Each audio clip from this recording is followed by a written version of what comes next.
ദ്വിദിന സന്ദർശനത്തിനായി ഇന്നലെ യുഎഇയിലെത്തിയ പ്രധാനമന്ത്രി നരേന്ദ്രമോദിക്ക് അബുദാബിയിൽ വൻ വരവേൽപ്പാണ് ലഭിച്ചത്. കാണാം റിപ്പോർട്ട്.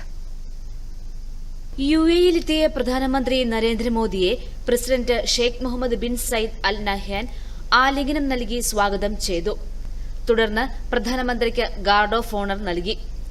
യുഎഇ പ്രസിഡന്റുമായും പ്രധാനമന്ത്രി കൂടിക്കാഴ്ച നടത്തി. സഹകരണവും പങ്കാളിത്തവും വർദ്ധിപ്പിക്കുന്നതിന് ലക്ഷ്യമിട്ടുള്ള നിരവധി വിഷയങ്ങൾ ഇരു നേതാക്കളും ചർച്ച ചെയ്തു. ഇരു രാജ്യങ്ങളും തമ്മിലുള്ള സമഗ്ര തന്ത്രപരമായ പങ്കാളിത്തം കൂടുതൽ ശക്തിപ്പെടുത്തുന്നതിനുള്ള പ്രതിബദ്ധത ഇരു നേതാക്കളും പ്രകടിപ്പിച്ചു. തുടർന്ന് ഇരു രാജ്യങ്ങളും ധാരണാപത്രങ്ങൾ കൈമാറി.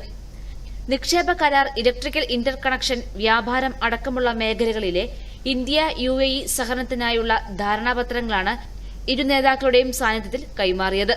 അബുദാബിയിൽ യുപിഐ റുപേ കാർഡ് സേവനങ്ങൾക്ക് ഇരു നേതാക്കളും ചേർന്ന് സമാരംഭം കുറിച്ചു. അബുദാബിയിൽ പ്രവാസി ഇന്ത്യക്കാർ ഹാർദമായ സ്വീകരണമാണ് പ്രധാനമന്ത്രിക്ക് നൽകിയത്. പ്രധാനമന്ത്രിയുടെ 7ാമത്തെ യുഎഇ സന്ദർശനമാണിത്. News desk, Doordarshan.